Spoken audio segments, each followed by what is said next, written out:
The next thing we want to look at is the comb filter. The comb filter is actually a special type of echo. We define echo to be delays where the delay is actually perceptible. That happens somewhere between 20 and maybe 50 milliseconds. And at faster rates, or in other words, shorter time periods for echoes, the period of the echo starts to become the period of an audible pitch.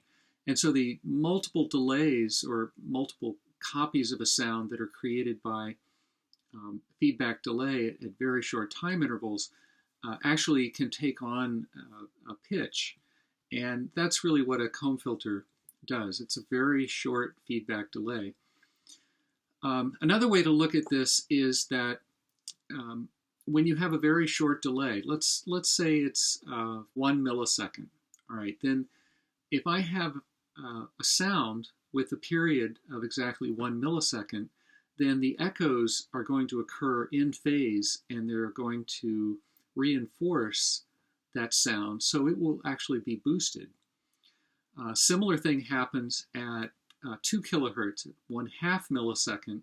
2 periods of that will equal exactly 1 echo delay, and so those will start to add in phase. And so what happens is that the comb filter is actually adding in phase to all the harmonics of the fundamental period of that echo, which is the time delay of the echo.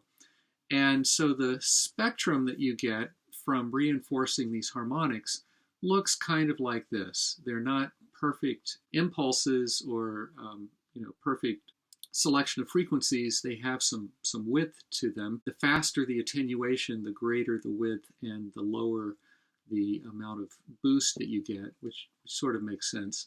And these occur at harmonic frequencies. So Nyquist has a comb function that's implemented in terms of the feedback delay that you saw earlier, and it's a very nice, interesting effect.